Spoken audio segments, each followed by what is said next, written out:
Hay una frase que se escribió en el siglo XIX por un teólogo, predicador, evangelista, pastor, que dijo: oye el Evangelio, pero asegúrate de que lo que oyes es el Evangelio.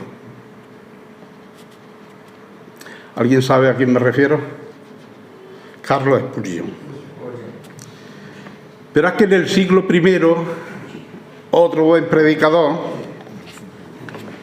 dijo, a ver si lo veo,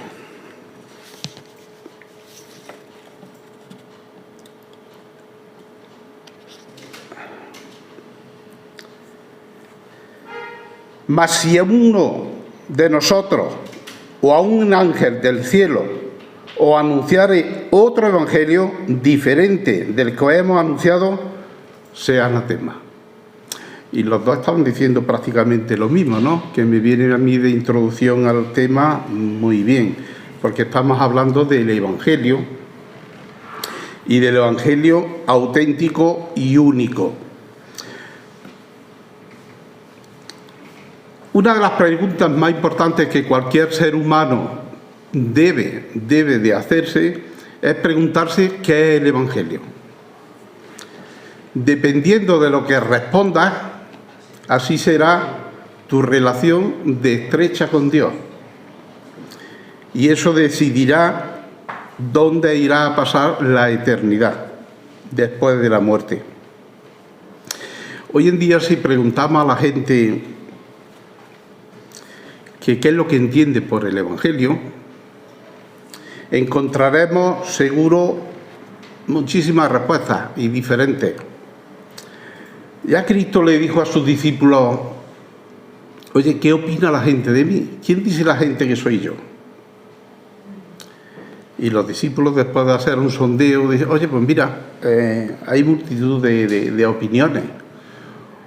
Unos dicen que eres Juan el Bautista, que ha resucitado, como ya le habían cortado la cabeza. Otros dicen que era Elías, que dijo que iba a volver o que tenía que volver y que también era la reencarnación de él. O vaya hasta saber, hay tantísimos profetas, pues cualquiera que ha resucitado. Eso dice la gente, ¿no? Y claro, ella le dice: ¿y vosotros quién decís que soy yo, no?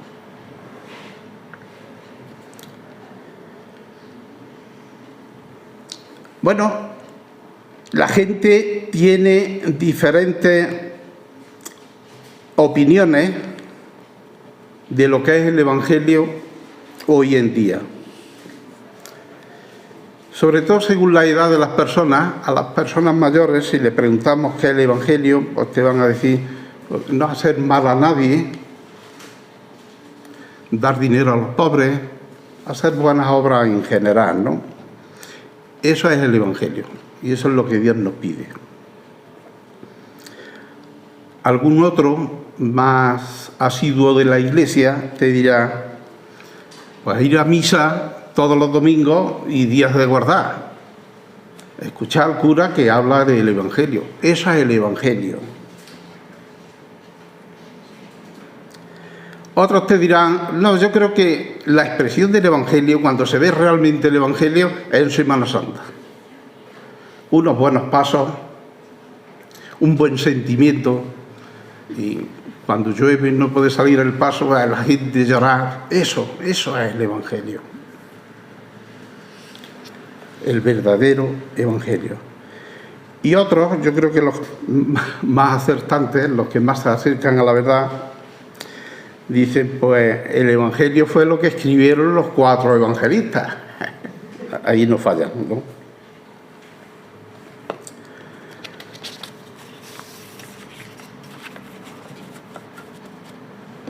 Vamos a abrir nuestra Biblia, que es hora de empezar en nuestro texto.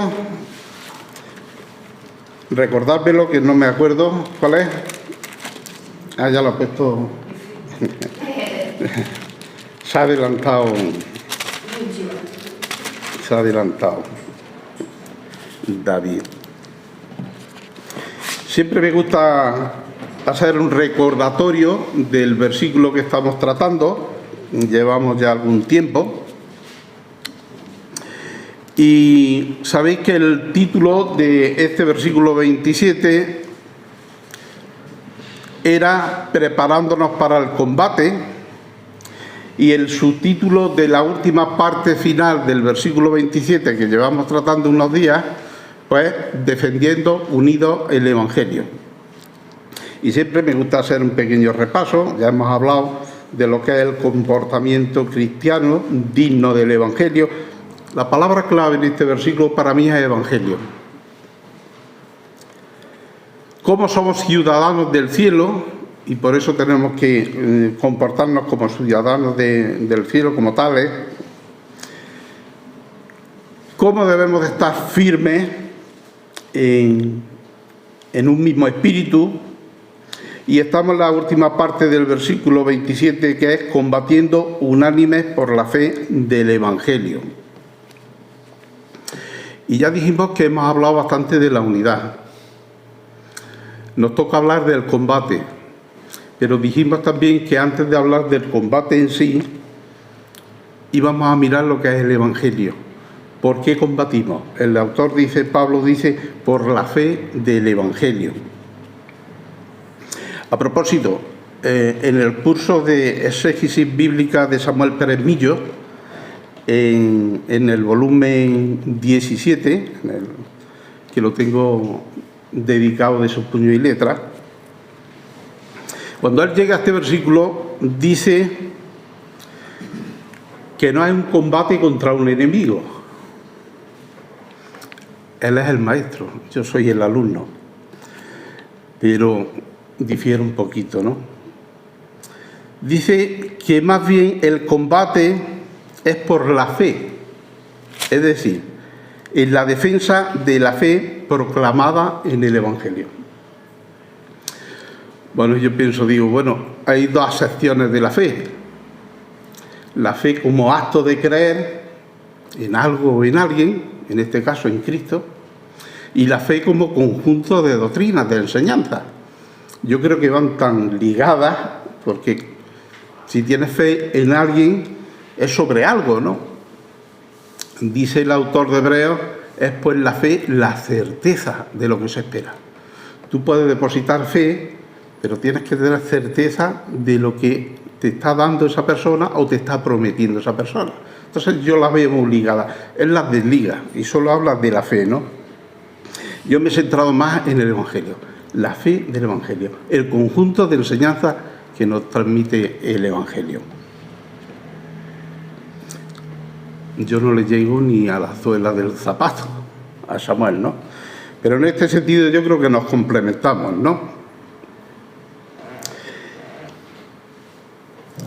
No solo tenemos que luchar para que nuestra fe no decaiga, que es lo que él dice, la fe del Evangelio, como un ejercicio interior de la Iglesia, ¿no? El hecho de animarnos unos a otros a que la fe que tenemos en el Evangelio la pongamos, más que la pongamos, es que la divulguemos, que nos animemos a decir, oye, predicar el Evangelio unos a otros, ¿no? Yo voy un poquito más allá, veo las causas por las cuales a veces tenemos impedimento de predicar el Evangelio, ¿no? Yo lo veo de una perspectiva de fuera, más que Samuel, que la ve de dentro, ¿no? No solo tenemos que luchar para que nuestra fe no decaiga dentro de la Iglesia, animarnos, como sugiere Samuel, sino que tenemos que luchar, combatir, como dice Pablo, por las causas que atacan la fe del Evangelio.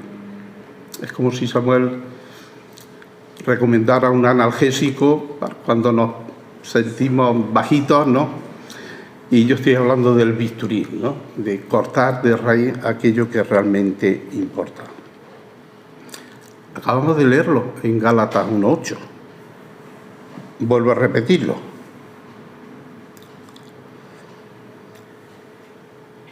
Donde Pablo nos habla de la posibilidad de escuchar otro evangelio que no sea el que él predicó a los Gálatas. Si otra persona, nosotros mismos, dice Pablo, venimos con otro evangelio, seamos maldecidos, seamos anatemas. O un ángel del cielo. Entonces, la posibilidad de que alguien nos hable otro evangelio, la posibilidad de que haya otro evangelio por ahí circulando, bien de hombre o bien celestial. Yo veo enemigos reales. Samuel dice que no ve un enemigo físico real, ¿no? Yo sí lo veo. Para mí, un enemigo es real el que traiga un evangelio engañoso, incompleto, que quiere suplantar al primero. Y a veces empieza dentro de la propia Iglesia. Mirad el versículo 15 de Filipenses, que ya en su momento lo leímos.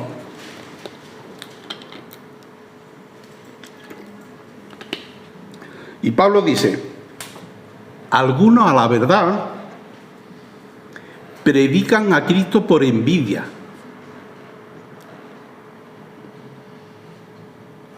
Y contienda. ¿Cómo se puede predicar por envidia y por contienda? Pablo dice, lo importante es que se predique Cristo. Y yo digo, si el Evangelio es real, es el auténtico, no cualquiera, ¿no? Pero puede haber motivaciones en nuestra predicación por envidia o por contienda. Ese yo el doble, ¿no? Por ahí puede empezar un evangelio adulterado.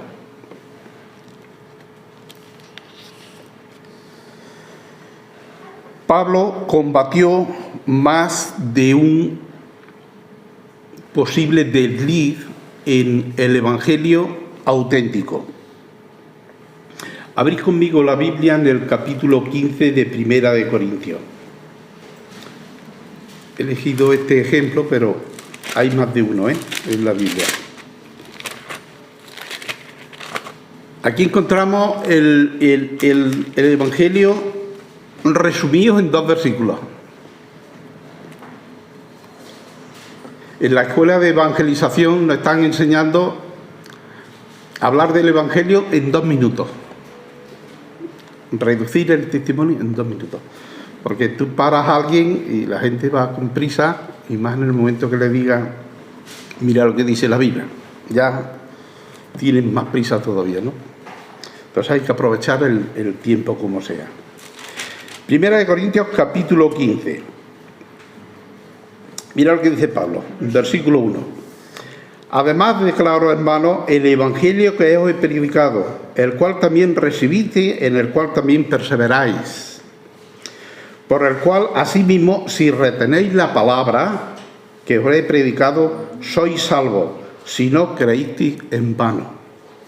Porque primeramente os he enseñado lo que asimismo recibí, que Cristo murió por nuestros pecados conforme a la Escritura, y que fue sepultado y resucitó al tercer día conforme a la Escritura. Aquí tenemos el evangelio sintetizado, resumido, y a partir de ahí podemos hablar del evangelio.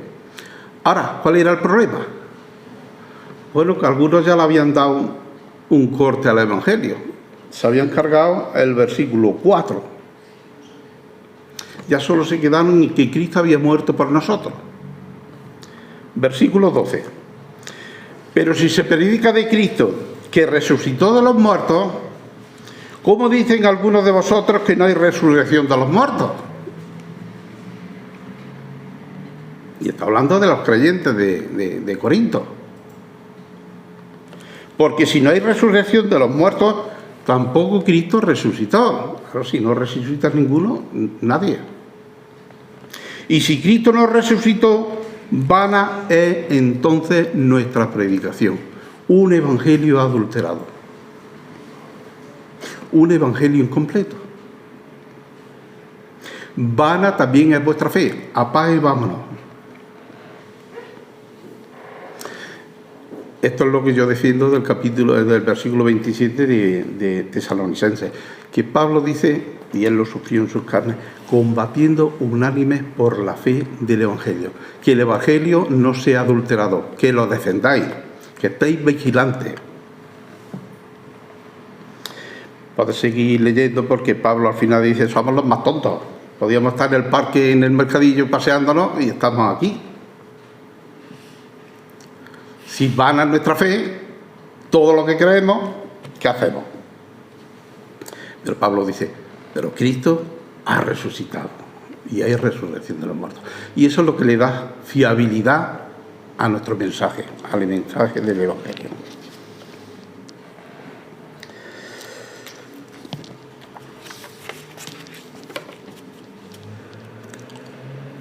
Pronto, dentro de algún mes de estos o algún año, pasaremos al versículo 28.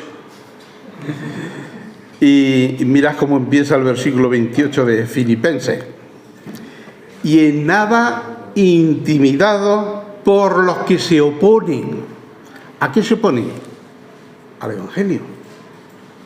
Si se oponen al Evangelio, se oponen a nosotros. Somos llamados a dejar de estar aterrorizados por los que se oponen al Evangelio. Y hay mucha oposición, tenemos muchísima oposición. Bueno, Pablo nos dice, oye, esa es vuestra lucha, ese es vuestro combate. Y es del 100% de la Iglesia, no de unos cuantos, ¿no? Para mí, todo lo que se oponga o nos intimide para estar callado o se oponga al progreso del Evangelio es un enemigo real, sea visible o invisible. Pero antes de pasar a definir lo que es el Evangelio, que es lo que estamos esperando y deseando, creo que más necesario es entender qué no es el Evangelio. Bueno, el ejemplo garrafal que Pablo nos ha puesto en 1 Corintios nos resalta a simple vista, ¿no? A ellos no, a ellos les pasaba por desapercibido. Pero a nosotros dice, oye, entonces cuando vemos un evangelio que no es correcto, adulterado, mucho bulto, nos damos cuenta de momento. Pero, ¿y si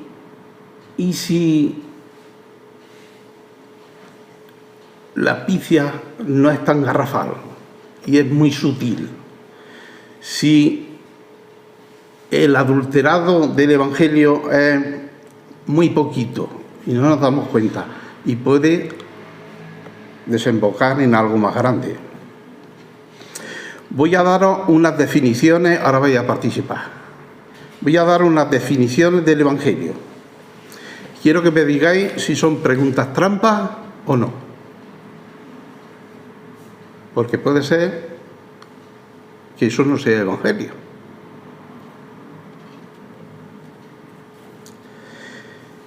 ¿El Evangelio es creer en Dios? No solamente. Por su significado es bueno nuevo, ¿no? La buena nueva de que algo ha sucedido que va a cambiar el mundo. Evangelio. Bueno, sí. Eso es parece igual, pero siempre igual. Medio estabilidad. Bueno. ¿No? Pues. Ahora vamos a hablar usted y yo ahora en la puerta un rato. Ahora vamos a hablar nosotros de lo que es el Evangelio. Porque estos que ya lo saben, ¿sabes? Tienen ventaja. Entonces, ¿el Evangelio es creer en Dios? Y arrepentirse. ¿Es pregunta trampa o no? Incompleta, dice Loida. ¿El Evangelio nos anima a hacer obras? Sí. Pregunta trampa. ¿El Evangelio nos mejora como personas? Por sí solo no. Por sí solo no.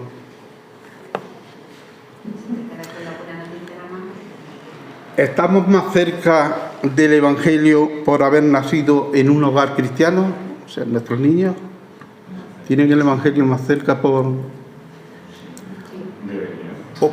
voy a cambiar la palabra, más seguro, por haber creído. Más seguro no. ¿El asistir a una iglesia me hace más cristiano?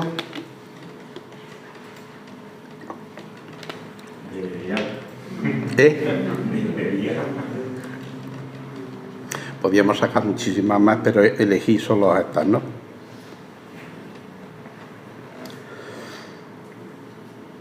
Vamos a empezar una serie de definiciones de lo que no es el Evangelio. Hoy me dará tiempo a dar una, pero seguiremos la próxima vez. Solo que tengamos presente el tema, ¿no?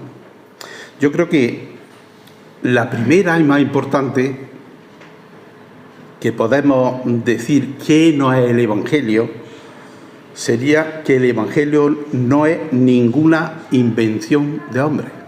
Creo que eso hay que partir de ahí, ¿no? C.S. Lewis dijo: Dios no puede ser producto de mi imaginación, porque para nada Él es lo que yo puedo imaginarme de Él. Parece un juego de palabras. Lo repito. Dios no puede ser producto de mi imaginación, porque para nada Él es lo que yo puedo imaginarme de Él. Pablo dice: sepan ustedes esto, hermanos, el Evangelio que yo anuncio no es invención humana. No lo recibí ni lo aprendí de hombre alguno, sino que Jesucristo mismo me lo hizo conocer. Gálatas 1, 11 y 12. Versión Dios habla hoy.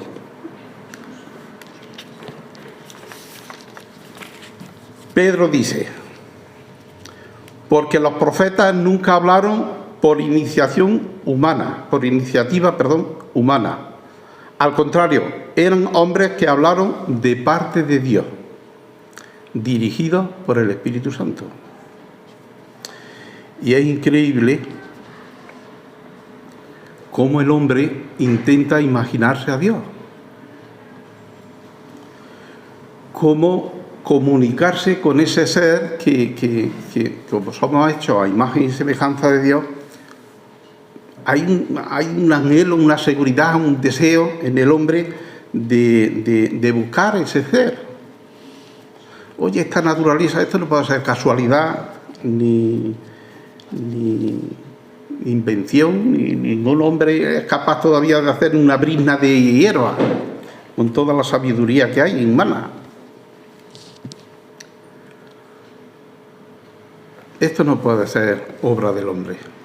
Hay un ser superior y el hombre necesita comunicarse con Dios. Inventan formas de Dios, razonamientos de Dios, estructuras religiosas que en algún sentido intenten saber cómo es Dios y cómo se comporta y buscar el favor de Dios como sea, ¿no? ¿Qué hay que darte a cambio, Creador, para que tú te reveles a nosotros? Cuando hay un movimiento, una conciencia social y se crea una ideología, un sentimiento, se inventa un culto, que puede ser unos rituales o algo mágico, pues ya tenemos el germen de una religión.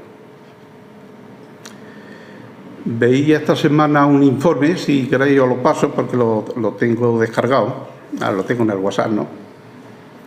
Donde nos dice que hay unas 4.200 religiones en el mundo. Es tan fácil hacer una religión, ya te digo. Busca un puñado que tenga las mismas inquietudes que tú, darle una ideología a seguir, ponle un poquito de sentimiento Invéntate un culto y ya tienes tu propia religión.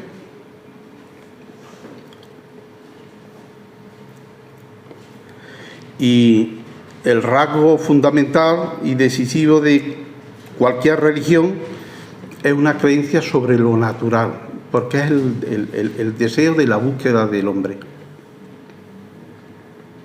Y toda religión tiene tres elementos: los feligreses, o sea, los hombres, las personas; los mediadores, llámese profetas, sacerdotes o inventores de esa fe; y una deidad, sea un árbol, sea una montaña, sea un Dios invisible, ¿no? Ya tiene una religión formal.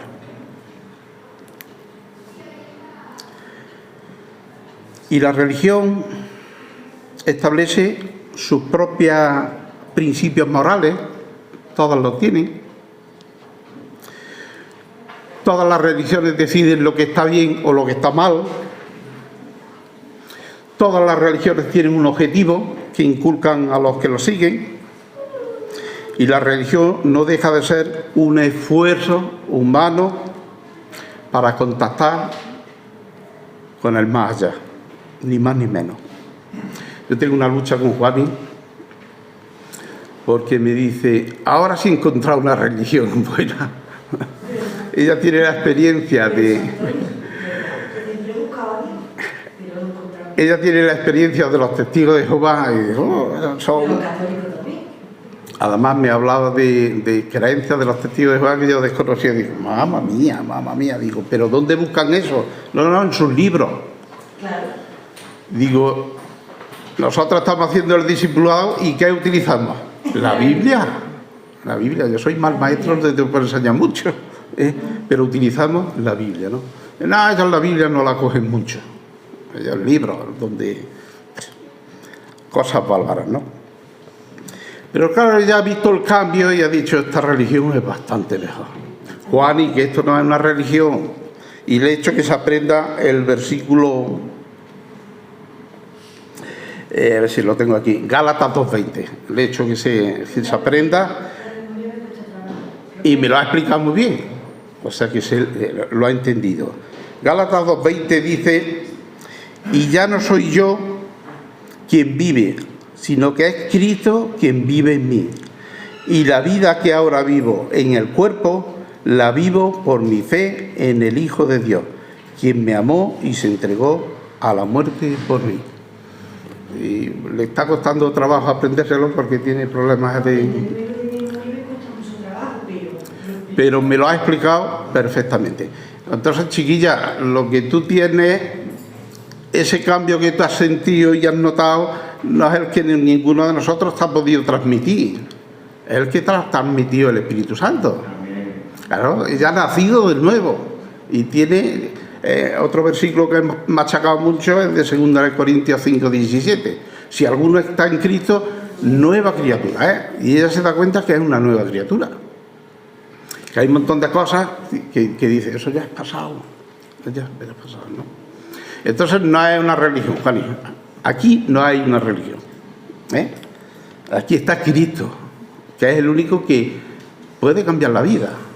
Una religión pone parches, y una religión te puede dar más dudas todavía, en vez de disiparla. Y realmente... Aquí es donde está el Espíritu Santo, porque si no... Claro. La religión es un esfuerzo humano para buscar y acercarse a Dios, cuando Dios hace ya tanto tiempo que se acercó a nosotros y la gente no lo ve o no quiere verlo. No tenemos que esforzarnos tanto en buscar a Dios, si Él ya se ha acercado. Tomó forma de hombre y dio su vida por nosotros, para salvarnos del pecado y darnos una seguridad de salvación. Dice Pablo: porque hay un solo Dios y un solo mediador entre Dios y los hombres, Jesucristo hombre, el cual se dio a sí mismo en rescate de muchos. Entonces solo hay Dios y solo hay un mediador. No busquen otras religiones que no tienen la solución ni la certeza, ¿no? Dios está directamente con nosotros y lo tenemos directamente. Ya me he colado un poco, no, vamos bien de tiempo, ¿no? Pero bueno, ya lo vamos a dejar aquí y el próximo día seguimos con lo que no es el Evangelio. No es el Evangelio. Y vamos a descubrir cosas muy interesantes. ¿Para qué? Pues, para que cuando se nos presente un Evangelio adulterado, digamos, ese no es el Evangelio auténtico. Ese no es el Evangelio auténtico. Amén.